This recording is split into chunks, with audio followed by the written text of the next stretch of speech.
우리 구약 성경 다니엘서 2장 20절 21절 같이 함께 보겠습니다. 구약 성경 다니엘서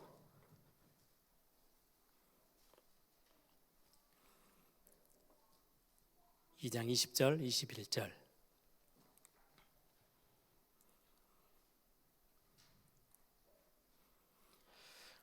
다니엘서는 신약의 요한계시록처럼 구약의 요한계시록이라고 말할 만큼 많은 하나님의 언약의 말씀들, 예언의 말씀들이 많이 기록되어져 있는 성경이죠. 오늘 같이 함께 나눌 그 내용의 핵심되어지는 주제이기도 합니다. 다니엘서 2장 20절 21절 우리 같이 한 목소리로 읽겠습니다. 다니엘이 말하여 이르되 영원부터 영원까지 하나님의 이름을 찬송할 것은 지혜와 능력이 그에게 있음이로다. 그는 때와 계절을 바꾸시며 왕들을 패하시고 왕들을 세우시며 지혜자에게 지혜를 주시고 총명한 자에게 지식을 주시는도다. 아멘. 제가 조금 무대 뒤로 좀 와봤어요. 우리 항상 이렇게 영상에 가려져서 칠판 때문에 혹시 한번 뒤로 물으면 좀 어떨까 이렇게 하는데 좀 많이 어색하기도 합니다. 우리 교회 천장이 좀 낮아서 여러 가지 좀 불편한 부분들이 있는데 이렇게 저렇게 한번 시도를 해보고 있습니다. 오늘은 좀 생소한 부분인데요. 이제 신학교에서는 꼭 필수로 배우는 과목이기도 한데요. 우리가 함께 같이 나눌 부분이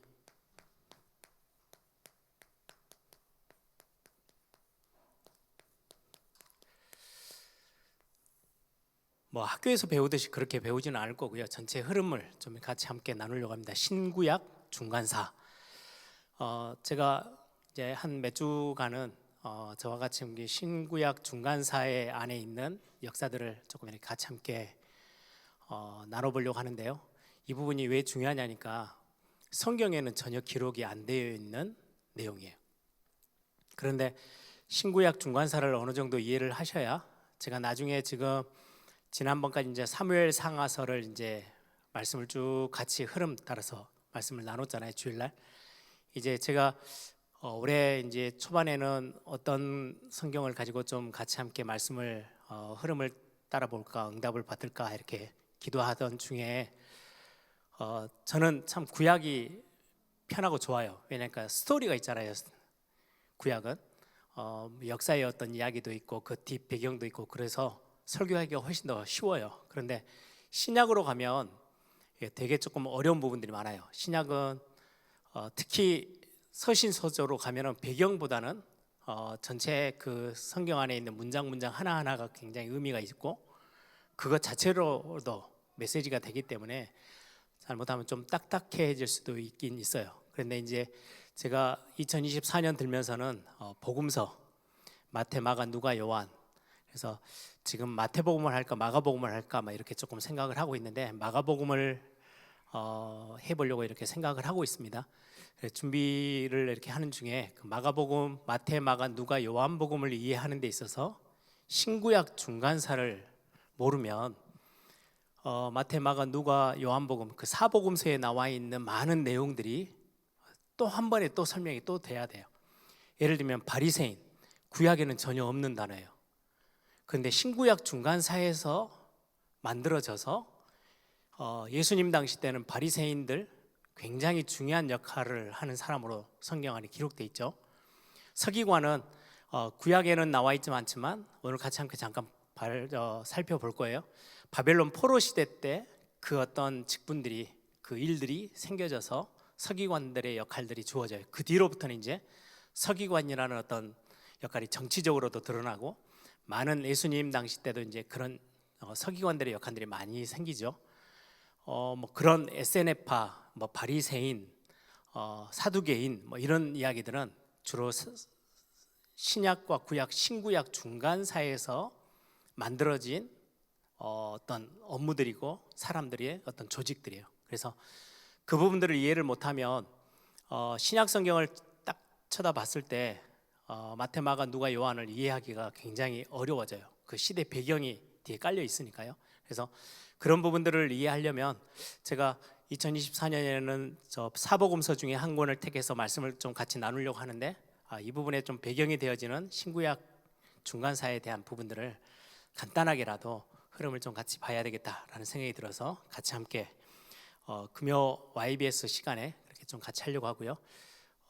이제 교회에서 조금 결정을 해서 3월 정도부터는 지난번에 말씀드린 것처럼 매주 첫 금요일은 금요 특별 집회 이렇게 해서 각 회별로, 예를 들면 지금 이제 중직자들 중심으로 해서 장로회, 안수집사회, 또 권사회, 또 각 권역별로, 그리고는 우리 렘넌트들 부서까지, 그래서 한 달에 한 번 정도는 YBS 시간보다는 같이 함께 찬양하고 말씀 듣고 기도하고 그 부서들이 같이 함께 기도에 참석해서 기도 분위기를, 그래서 요즘 나오는 지금 금토일 시대에 우리 교회가 어떤 부분들을 좀 같이 회복해 볼까, 어떻게 도전해 볼까, 이런 것들을 좀 같이 꿈꾸면서 그림을 그려 보려고 합니다.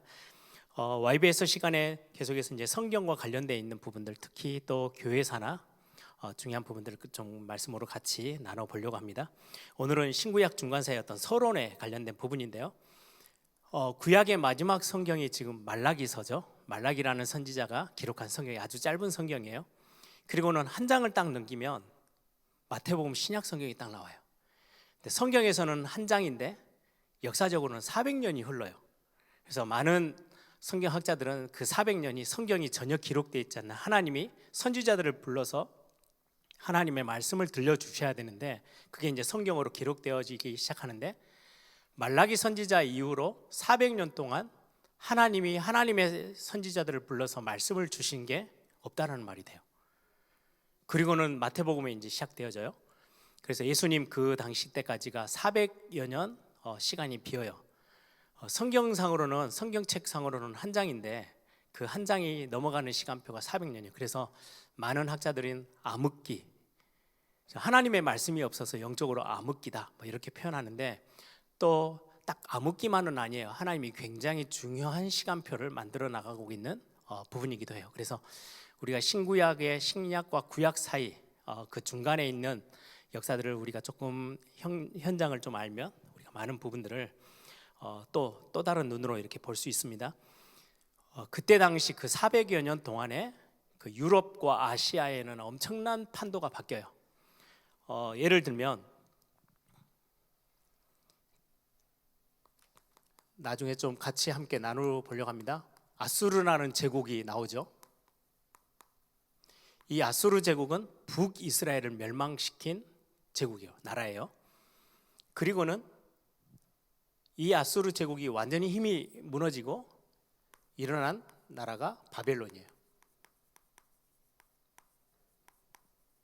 이 바벨론 제국으로 인하여서 남유다가 또 멸망을 당하게 돼요. 그리고 많은 사람들이 바벨론으로 포로로 잡혀가게 되죠. 70년 동안. 그리고는 이 바벨론이 어떻게 보면은 딱 70년 만에 나라가, 그 강성했던 나라, 역사적으로 보면은 아스팔트를 깔아서 나라를, 그 어마어마한 모든 유통 과정들을 다 만들고 군대들이 움직이고 막 했던 엄청난 강력했던 나라가 바벨론이에요. 그런데 이 바벨론이라는 나라가 70년 만에 그냥 무너져 버려요. 그렇게 힘이 있었던 나라가, 우리 아무 힘이 없는 것처럼 옆에서 저 패고 중국에서 패고 외구들이 와서 건드리고 막 하는데도 이시조선 500년 갔잖아요. 그 왕조가. 근데 바벨론은 그거하고 비교가 안 돼요. 어마어마한 모든 주변의 나라들을 다 삼킬 만한 제국이에요. 제국이란 단어는 긍정적인 단어는 아니에요. 강대국이다 그렇게 끝나지 않고요. 애굽은 강대국이었어요. 근데 애굽을 제국이라고 부르진 않아요. 애굽은 그 나라 자체가 굉장히 힘이 있었어요. 그런데 아수르부터 시작해서는 옆에 나라들을 자꾸 삼켜와서 자기 땅으로 만들어요. 어마어마한 군대를 끌고 다니면서 옆에 나라들을 다 흡수해요. 그러다 보니까 이제 그걸 보고 제국이라는 단어를 써요. 굉장히 강력한 힘을 가지고 주변에 있는 모든 나라들을 자기 나라로, 자기 걸로 삼는 거. 바벨론 제국이 70년 만에 무너지죠. 성경에는 이제 메데라는 나라가 중간에 잠깐 끼었다가 페르시아, 바사라는 나라죠. 페르시아 제국이 이제 일어나요. 그게 이제 성경의 마지막 부분이야. 말라기서는 페르시아 제국의 그 시대의 상황들까지 해서 말라기서가 끝이 나요. 여러분들이 잘 아는 에스더 왕비, 그 에스더 왕비의 배경도 페르시아예요. 모르드게와 에스더, 그 페르시아죠. 그리고는 이제 성경 역사에서는 여기서 그 배경이 되어지는 게 끝이 나요. 그리고는 여기에 그 다음에 연결되어지는 게 헬라 제국이에요. 이 부분은 성경에 전혀 기록이 없어요. 이게 이제 신구약 중간사에 끼어 있는 가장 강력했던 나라의 흐름이 헬라 제국이고요. 그리고는 헬라 제국을 무너뜨렸던 그 다음이 로마 제국이에요. 로마 제국은 이제 신약 성경의 배경이 되어지죠. 그래서 주로 이제 신구약 중간사라고 하면은 이 부분에 대한 내용들이 좀 많이 다뤄지는 부분이기도 합니다. 성경에는 헬라 이 부분이 전혀 기록이 돼 있지 않지만 이제 이 신약 성경의 배경이 되어지는 내용이기 때문에 조금은 중요하게 됩니다. 이때 이제 유다 나라는 완전히 망했지만은 포로로 귀환되어서 온 사람들을 중심으로 해서 이제 헬라가 나라를 또다시 이제 차지하고 또 이제 속국으로 만들어 있는 상황에 거기에 이제 총독을 세웠을 때 뭐 그 총독과 함께 이제 그 유다 자체적인 어떤 왕조 헤롯도 그렇죠. 나중에 이제 로마 제국과 연결되어지면서 헤롯이 유다 나라의 왕조로 왕으로 군림하고 있지만 로마의 완전 속국으로 들어가 있는, 그래서 하스몬 왕조, 헤롯 왕조 이런 어떤 사이가 헬라 제국 사이에 끼어 있는 부분들입니다. 그래서 다니엘서, 에스라서, 학개서, 말라기서, 스가랴서 뭐 이런 것들은 전부 다 신구약 중간사의 배경이 되어지는 성경이고요. 에스더, 느헤미야 이제 포로 귀환해서 쓰여졌던 성경, 예전에 우리 느헤미야서를 같이 함께 봤죠. 이 페르시아 느헤미야도 페르시아 왕의 술 맡은 관원, 그게 이제 이 배경의 거의 마지막 끝 부분이기도 합니다. 또 이제 이 헬라 제국에서 제일 유명하고 이런 어떤 배경이 되어진 게 이게 70이라는 숫자예요. 로마 숫자 헬라 70인요. 거의 70명의 학자들이 모여서 히브리 성경을, 구약의 히브리어 성경을 헬라어로 완전 번역해서 성경 자체가 전 세계화 되어지는 세계적인 책으로 모든 사람들이 읽을 수 있는, 그때는 헬라 문화가 거의 모든 나라를 다 사로잡았으니까, 그리고는 헬라어를 쓸 수 있도록 모든 나라에게 강요를 했기 때문에 히브리 성경이 헬라어로 번역되어 있는 굉장히 중요한 역사적인 사건이 언제 기록됐냐니까요. 헬라 제국 때. 그래서 신구약 중간사 때 구약 성경, 히브리어 성경이 헬라어로 번역되어진 굉장히 중요한 역사적 사건이 하나 생깁니다.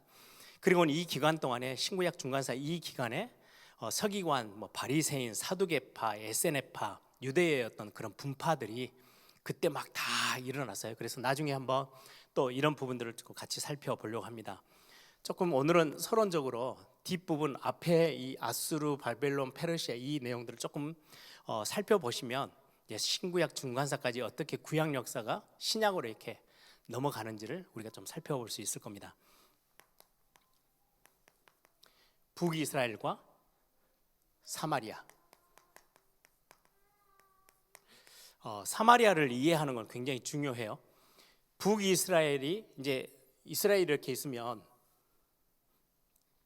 이쪽 남쪽에 이제 두 지파, 거의 유다 지파 해서 이제 남유다라고 돼 있고, 뒤에 11지파는 거의 대부분은 이제 북이스라엘로. 그래서 여러분들 사무엘 상합 공부하면서 같이 말씀 나누면서 북쪽 이스라엘 전체와 남쪽 유다와 이렇게 서로 이렇게 많은 갈등 속에 있었음을 우리가 보게 되죠.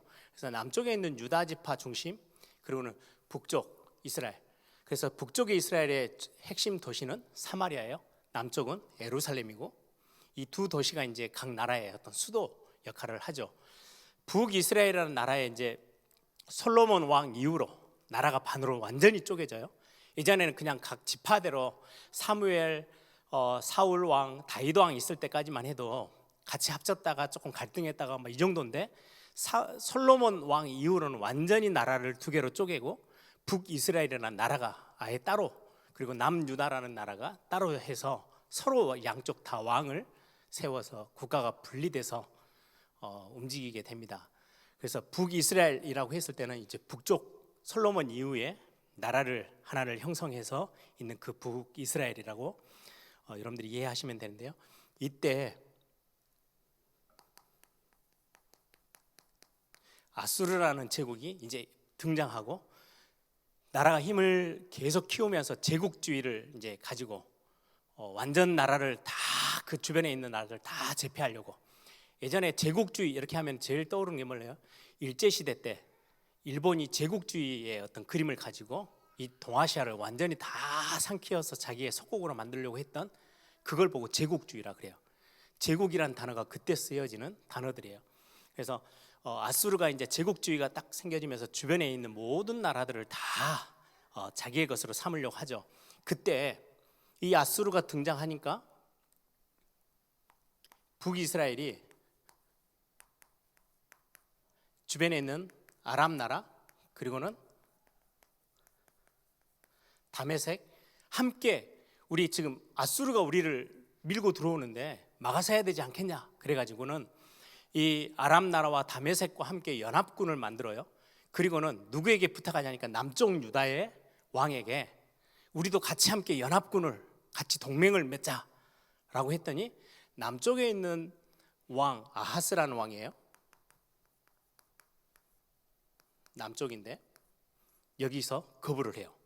우리는 아수르하고 대항하지 않을 거야. 힘을 안 합쳐준 거예요. 그리고는 몰래 이 아하스라는 왕이 편지를 보내요. 아수르 왕에게. 당신이 지금 이 나라들이 연합해서 당신을 지금 딱 마주 살려고 대항하려고 하는데 우리는 아니다. 남쪽 유다는 전혀 그렇지 않고 당신에게 굽힐 거다. 그래서 굉장히 굴욕적인 외교를 펼쳐요. 그래서 당신이 우리나라를 살려준다면 이 위에는 다 정복하더라도 우리를 살려주면 어마어마한 금은보화를 다 싸가지고 당신에게 줄게. 아수르 왕에게 이제 그렇게 친서를 보낸 거예요. 그 아수르 왕이 이제 그걸 보고 이것들이 우리를 대항하라 한다고 이제 꼬투리를 딱 잡아서 들어와서 완전히 다 무너뜨려 버려요. 그리고 나서는 이 아하스라 왕이 진짜로 금은보화 다 들고 가가지고 이 아수르 왕에게 가져다 주게 됩니다. 그래서 결국은 북이스라엘이 BC 722년 정도에 완전히 멸망하게 되고 이때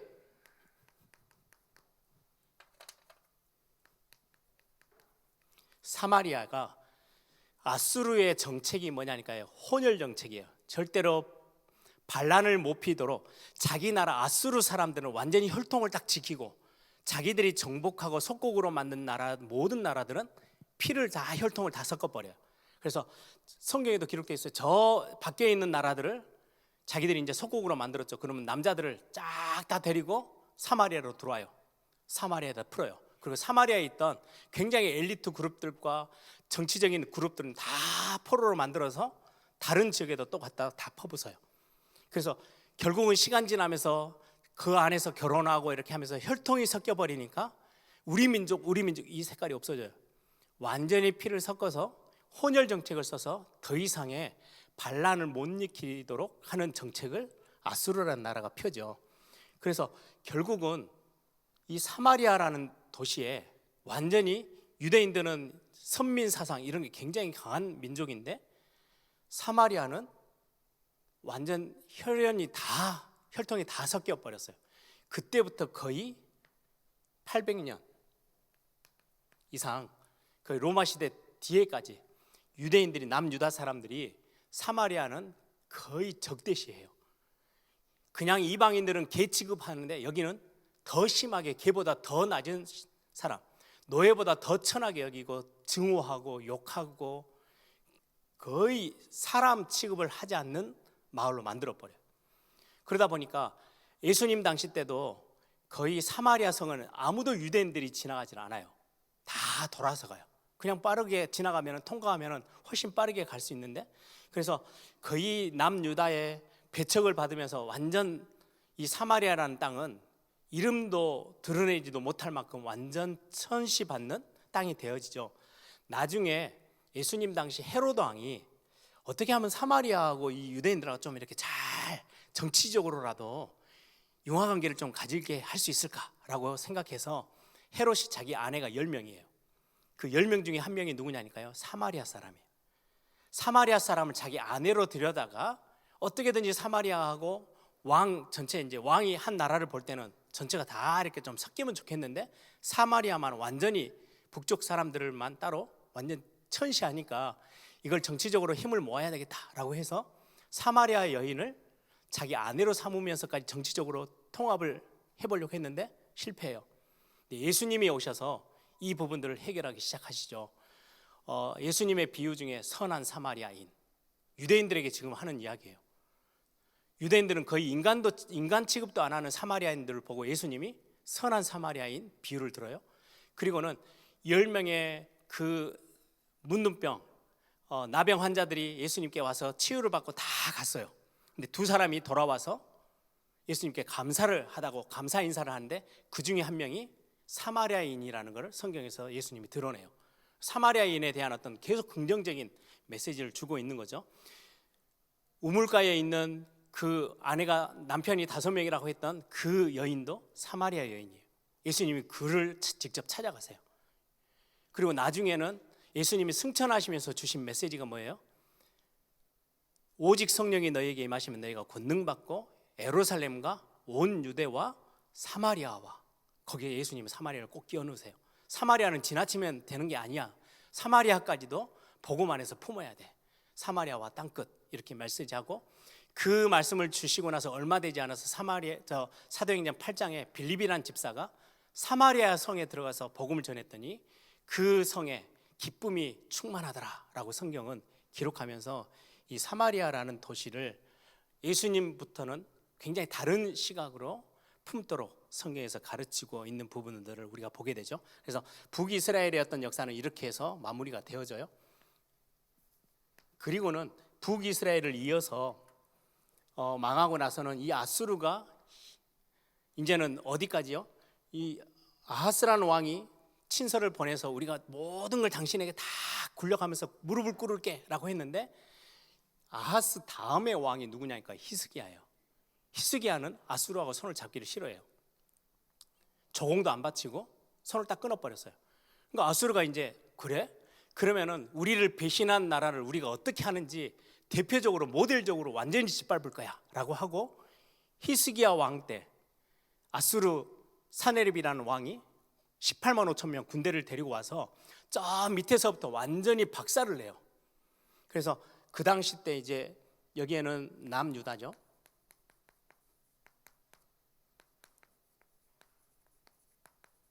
바벨론과 연결되어지는데, 아수르가 밑에서부터 거의 46개 성읍, 그리고는 거의 20만 명이 넘는 이스라엘 남유다 사람들을 짓밟고 죽이고 포로로 잡아가고, 아수르가 완전 한번 맛봐라, 우리를 대항하면 어떻게 되는지 한번 맛을 보여주겠다라고 하고 쳐들어와서 그 예루살렘까지 오기 전에 주변에 있는 모든 성읍 한 46개 성읍을 완전히 다 박살냈어요. 그리고는 예루살렘 성을 완전히 둘러싼 거예요. 공성전을 펴는 거예요. 너희들은 한번 이제는 딱 숨통 딱 끊어서 너희들을 완전히 끝내버릴 거야. 18만 5천 명의 군대를 가지고 와서 예루살렘 성을 완전히 둘러쌌어요. 그때 히스기야가 하나님 앞에 기도하잖아요. 그날 밤에 하나님이 18만 5천 명의 생명을 걷어갔어요.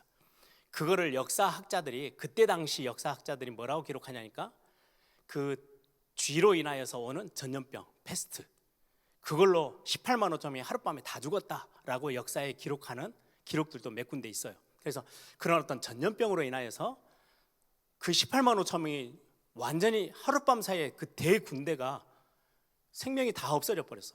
그러고 나니까 아수르는 순간에 나라의 힘이 휘청거린 거죠. 자기들이 그 18만 5천 명, 이 어마어마한 20만 명 되는 군대를 이끌고 모든 나라를 다 짓밟으면서 제국주의의 어떤 일들을 행했는데, 단번에 핵심되는 군대가 예루살렘 성에서 히스기야 왕 때 완전히 몰살당해 버려요. 그리고 나서 왕은 겨우 살아서 도망가서 아수르 나라로 왔더니 주변에 있는 사람들 책임을 묻겠죠. 저 무능한 왕, 이전의 일은 어떠했든 상관없어. 지금은 어떻게 남유다 저 조그마한 나라에 대해 대패를 하고 와? 그러고 있는 중에 암살당해요. 그러면서 아수르는 완전히 힘이 확 줄어들면서 결국은 아수르가 멸망하고, 이때 다시금 이 아수르가 점령했던 모든 나라들을 확 사로잡으면서 일어난 나라가 바벨론입니다. 이제 바벨론이 완전히 강성해지기 시작하죠. 이때 이 남유다에 히스기야 사이에는 이제 히스기야의 아들이 므낫세예요. 그리고는 아몬이라는 왕,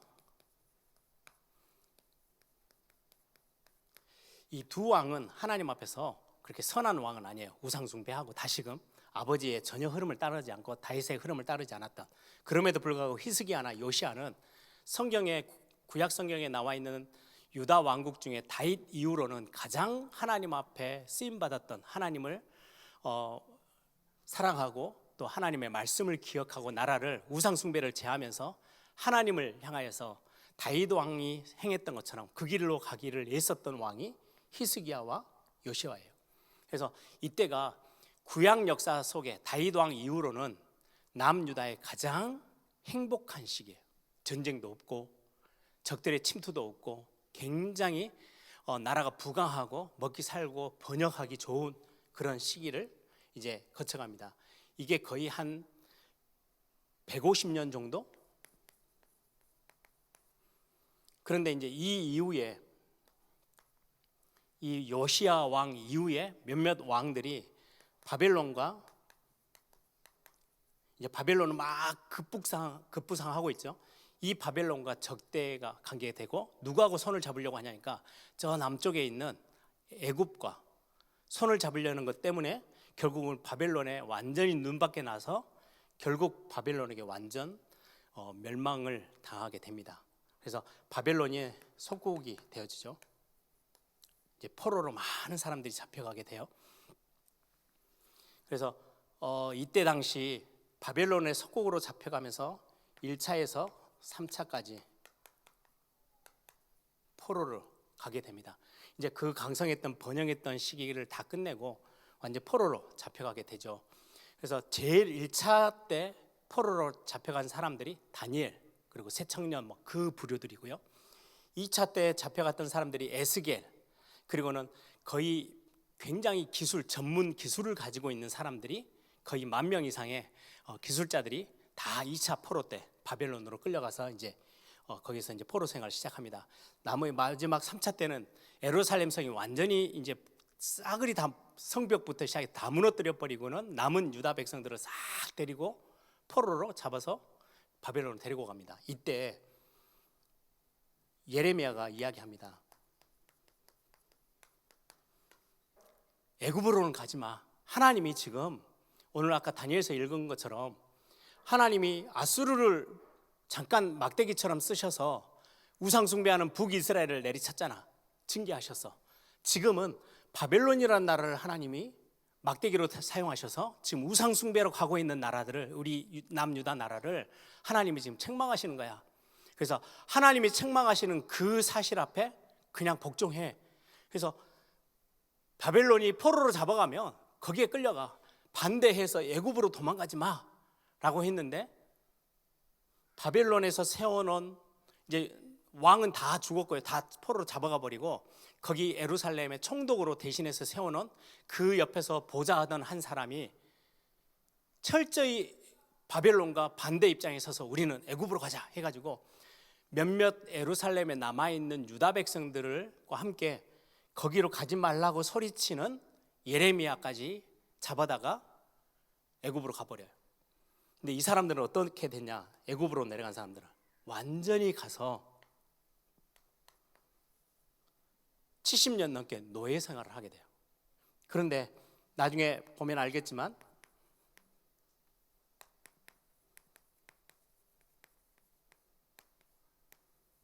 바벨론 포로로 잡혀갔던 사람들은 초창기 때는 좀 고생해요. 바벨론 사람들이 자기들은 배 위에 딱 강 위에다가 배 띄워놓고 놀면서 술 먹고 놀면서 그 술잔은 다 뭐예요? 예루살렘 성전에서 다 가지고 온 거기 성물 가지고 그걸 술 먹고 놀고 다 하면서 이스라엘 유다 백성들한테는 뭐라고 말하니까 야 너희들 노래해봐 그렇게 하면서 굉장히 무시하고 굉장하게 욕보였던 그런 시기가 있어서 그게 이제 시편에도 나오죠. 바벨론 강가에서 그렇게도 비참한 삶을 살았는데 시간 조금씩 가면서 70년이 지나기 전에 어느 정도 시점에 가서는 이제는 다니엘 같은 사람이 총리로 올라가요. 그 생년도 굉장히 중요한 사람들이 이제 고위 관리층으로 올라가요. 왜냐하니까 바벨론은 모든 나라에 똑똑한 인재들을 데리고 와서 자기 나라 말을 가르쳐서 자기 인물로 쓰려고 한 거예요. 그러다 보니까 친화 정책을 쓰는 거예요. 포로로 잡혀와서 노예로 끌고 쓰는 게 아니고 최대한의 자치 생활을 보조를 해요. 그래서 자기들의 어떤 조직을 갖추게도 만들고, 그리고는 거기에서 나름대로 농사도 짓게 만들어주고, 집도 지을 수 있고, 자기 재산도 가질 수 있고, 그렇게 해서 이제 바벨론에서 사는 사람들이 굉장히 나중에는 아주 편안한 삶을 살기 시작해요. 그거 우리가 한번 보겠습니다. 예레미야서 한번 찾아보실래요? 성경을 우리가 확인해 볼게요. 예레미야를 통해서 하나님께서 이미 주신 언약의 메시지가 있어요. 예레미야 29장 4절에서 6절. 예레미야 29장 4절에서 6절 우리 같이 함께 읽어봅니다. 만군의 여호와 이스라엘 하나님께서 예루살렘에서 바벨론으로 사로잡혀 가게 한 모든 포로에게 이와 같이 말씀하시니라. 너희는 집을 짓고 거기서 살며 텃밭을 만들고 그 열매를 먹으라. 아내를 맞이하여 자녀를 낳으며 너희 아들이 아내를 맞이하며 너희 딸이 남편을 맞아 그들로 자녀를 낳게 하여 너희가 거기서 번성하고 줄어들지 아니하게 하라. 그렇게 하면서 10절 11절 읽어봅니다. 여호와께서 이와 같이 말씀하시니라. 바벨론에서 70년이 차면 내가 너희를 돌보고 너희의 선한 말을 너희에게 성취하여 너희를 이곳으로 돌아오게 하리라. 여호와의 말씀이니라. 너희를 향한 나의 생각을 내가 아나니 평안이요 재앙이 아니니라. 너희에게 미래와 희망을 주는 것이니라. 예레미야가 이 메시지를 예언을 하면서 바벨론의 포로로 가는 걸 겁내지 마. 하나님의 생각은 우리는 지금 막 두렵고 떨리고 거기가 막 어마어마하게 우리가 완전 몰살될 것처럼 보이지만, 우상 숭배해서 징계로 매를 들어서 막대기를 들어서 때리는 것처럼 보이지만, 하나님의 백성들은 하나님이 절대로 포기하지 않으셔. 그래서 어느 시점에 가면 거기에서 내 자식이 아내를 맞이하고 내 딸이 남편을 맞이하고 또 자식을 낳고 거기서 농사도 짓고 집도 짓고 삶을 영예롭게 하게 있다가 70년이 끝나면 하나님이 다시금 다 돌아오게 할 거야. 그래서 하나님의 생각은 너희에게 평안이고 재앙이 아니야. 그래서 바벨론으로 포로로 가는 거, 지난번에도 말씀드렸죠. 70년 동안 예루살렘을 한 번도 희년도 지키지 않고 안식년도 지키지 않았던 이스라엘 백성들에게 그 70년을 곱하기 7하면요 77, 49, 500년이에요. 애굽에서 딱 출애굽에서 여기까지 오게 됐던 그 시점에 안식년을 지키지 않았던 그 땅, 예루살렘 땅을요 농토들을 그대로 쉬게 하세요. 70년을 쉬게 하세요. 그리고는 이스라엘 백성들은 포로로 잡혀온 것 같았는데 이 안에서 굉장한 하나님이 많은 일들을 행하세요. 그게 뭐냐니까 아까 말씀했던 대로 이스라엘 백성들은 막 원망불평해. 우리를 왜 포로로 잡혀가서 우리를 다 망하게 하셨습니까? 그런데 하나님은 반대로 아니야. 나는 굉장히 너희들을 지금 중요한 시간표로 만들고 있어.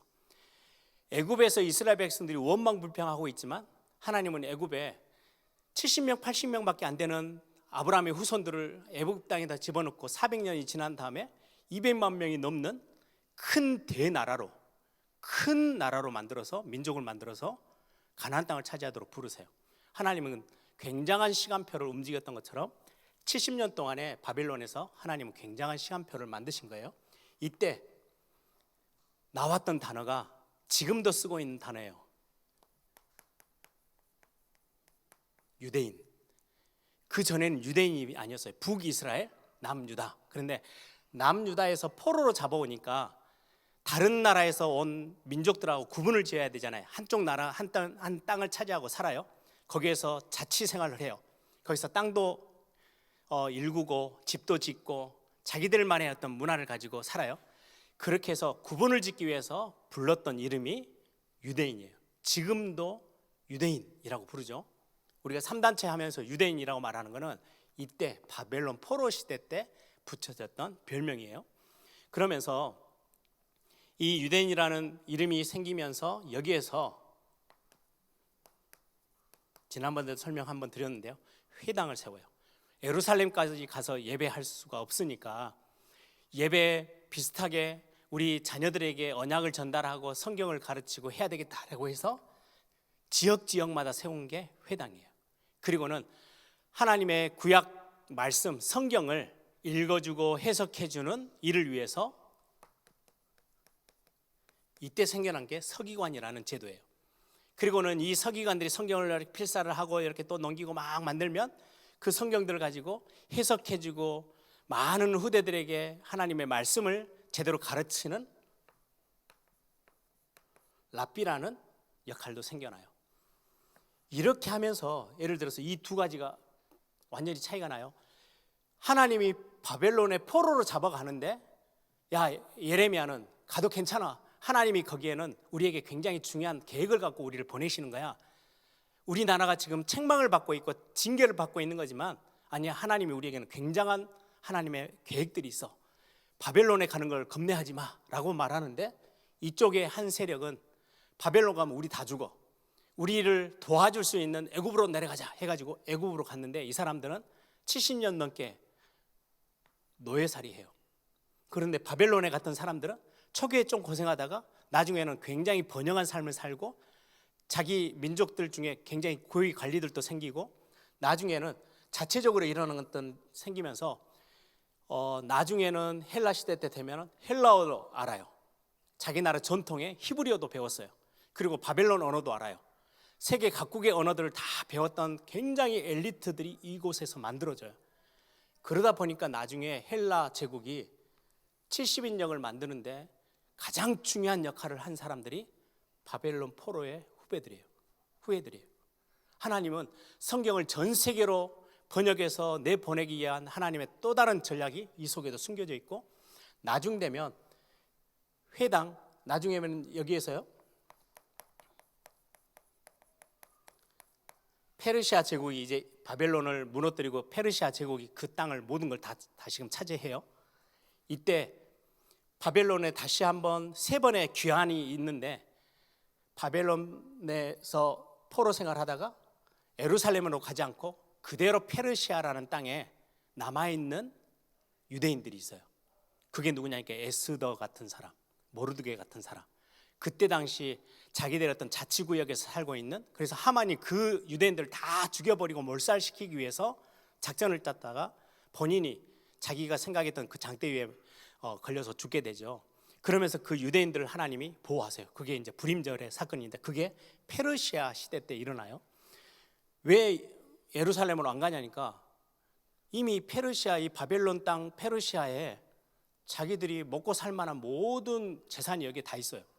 가족들도 여기서 이제 오랫동안 살면서 이제 완전히 뿌리를 내려서 안 가고 싶은 거예요. 그러다 보니까 여기에서 굉장히 중요한 회당과 이 시스템이 그대로 물려와요. 그러다가 나중에 헬라 제국 때문에 페르시아가 문을 닫고 헬라 제국이 일어나면서 각 나라로 뿔뿔이 다 흩어져요. 그게 바로 흩어진 유대인들을 보고 디아스포라라고 불러요. 그게 나중에 초대교회 바울이 곳곳으로 들어가서 교회를 세우게 됐던 근본의 회당으로 들어가고 시장으로 들어가고 거기에 교회를 세우고 거기에 유대인과 이방인과 함께 교회에 주축된 세력들이 세워져요. 하나님이 이 두 사역들 속에 굉장히 중요한 하나님의 계획들, 메시아가 오고 그리고는 예수 그리스도께서 오셔서 다시금 교회가 세워지고 전 세계로 복음이 확산되어지는데, 이미 이 70년부터 시작해서 포로 생활부터 시작해서 이 뒷부분을 하나님이 완벽하게 계획을 하셨어요.